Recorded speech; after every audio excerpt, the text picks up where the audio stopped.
John, some very positive news over the last couple of days. Keogh and Daryl Horgan obviously have signed new contracts, which keep both of them here until the end of 2026. In Sean's case, spoke to him. It was only this year that he signed his first professional contract, which I suppose that shows you how well he's done and how well he's progressed, over the season. Yeah, I think he's done fantastically well. I think he's a really good young player coming through, and it's important that we try and tie our best young players down. And delighted that he signed the contract. He's obviously still got his leaving cert next year, so that's obviously a massive thing for him as well to focus on. So, but you know, if we can help him with his football alongside that, then that's brilliant. And obviously getting Daryl tied down as well is great. I know he was obviously under contract, but I think it's important that we start to look to try and build and prepare, you know, for the next season or two, and see if we can get our players tied down and make sure that we're not left in a position where we're scrambling for players. I think the fans, despite the position we're in, obviously we're scrapping towards the bottom. It's a sign that we are. You can't just wait and see where you are come November. The club has to keep moving forward. No, it does. You have to plan. You have to prepare. We're obviously planning, you know, for all different scenarios and different situations. Obviously, we want to stay in the league, and we want to try and do that as soon as possible. There's 10 massive games coming up where we have 30 points to play for, and we feel that on our day we're a match for any team. It's important that we turn up and we give a good account of ourselves, and I think the league is very tight this year in that sense, that if you put in good performances and you perform, you know, you give yourself the best chance to win the game. And I think there's not an awful lot between the sides, so yeah, it's planning for all eventualities. Daryl in particular, I think one of the things you spoke about when he came in was trying to get his goals and that sort of thing, the numbers up. He's definitely responded, hasn't he? He's been brilliant over the last couple of months. He has. He's been excellent, and I think everything about his game has been very good. His work rate off the ball, his quality on it. You know, the way he is around the group, he's a real leader, and he's somebody that, you know, you want in the building with you. And obviously delighted, as I said, to get him, you know, tied down to another 2 years beyond this year, which I think is great coup for the club, and I think it'll be a real positive for him as well. I think he's obviously looking to go into his coaching as well, and he's doing his badges, so I think he's somebody that longer term, you know, you could probably see coaching the side, you know, down the line. 10 games to go, obviously starting this Friday at the Brandywell. I'm sure everybody was disappointed with the performance against Galway last Friday. What's been your message this week?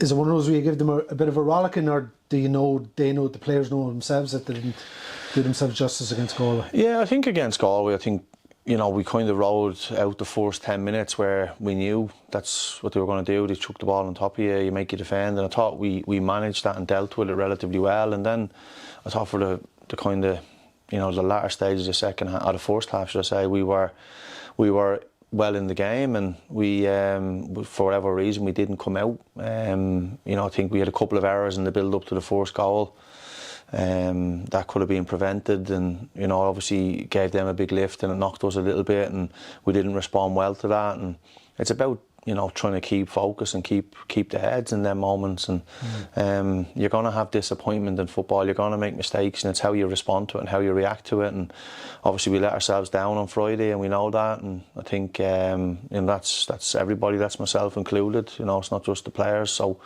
we have to make sure that we respond. And no better game than going up to Derry and a real tough venue to go and show what you're made of. They obviously played Monday night. Got a point against Shelbourne at Tonka Park. Played for an hour with 10 men, so there might be, you know, if there is some, you know, opportunity there to maybe capitalise on the energy that they spent.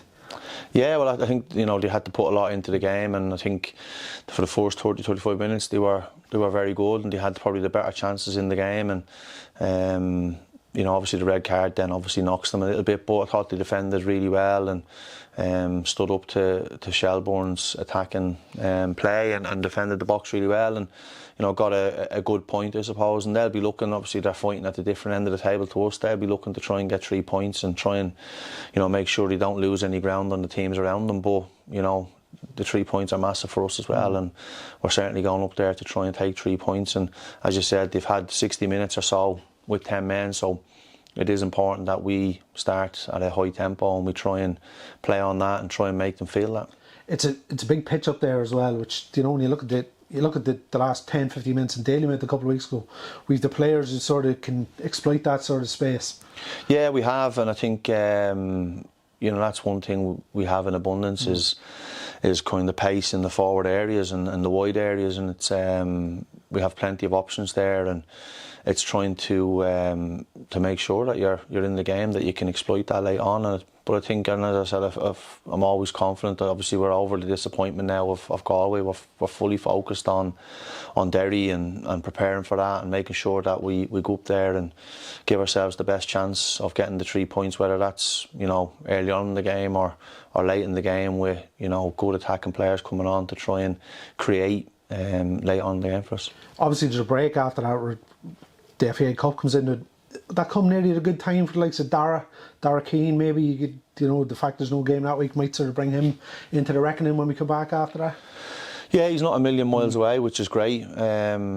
You know, we're going to probably take a friendly that week just to try and keep the boys ticking over. And with a bit of luck, he could probably get some minutes in that, all going well. I think we have to see how his recovery's going this week and next, and so we'll see how that goes. But yeah, it gives the injured players time. Obviously, we'd much prefer to be in the cup. Of course.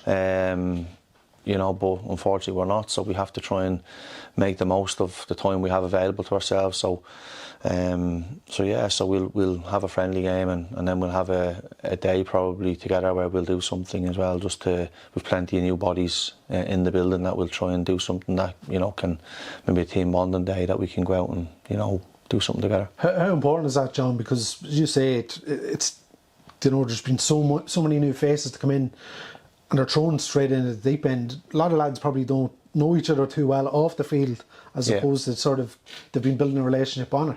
Yeah, well, I think it is massively important. I think it's stuff that you probably do in pre-season, you know, and obviously we haven't had time to kind of do stuff like that, to, you know, bed them in and to get everybody to know each other properly, and, you know, you're kind of getting to know each other on the job as you go, and it's and that's, sometimes you can forget that, you know, and myself included, you can sometimes forget that, like, you know, the back four haven't played together an awful lot, and, you know, it's a new midfield, or, you know, you've got attacking players in the building that haven't played with each other before. So it's trying to, you know, as much as we can on and off the pitch, to try and grow them relationships, that it then helps us on a Friday night. Obviously it takes us into the last series of games. A good result in Derry put us really in, you know, put us in good shape going into those last 9 games. Yeah, 100%, and I think we have to be, you know, full of belief that we can take points from the last 9-10 games, and I think we've had a few opportunities missed in the last few weeks, which has been disappointing. But again, we can't dwell on it. We can't look back. It's gone. We can't fix that now. But we can work extremely hard to make sure that the games in front of us, we take points from them, and, you know, as I said, get ourselves out of the situation we find ourselves in, and, you know, try and put pressure on them teams above us. We've kind of let them off the hook a little bit in the last few weeks, you know, so it's important that we get back on again and try and get points on the board.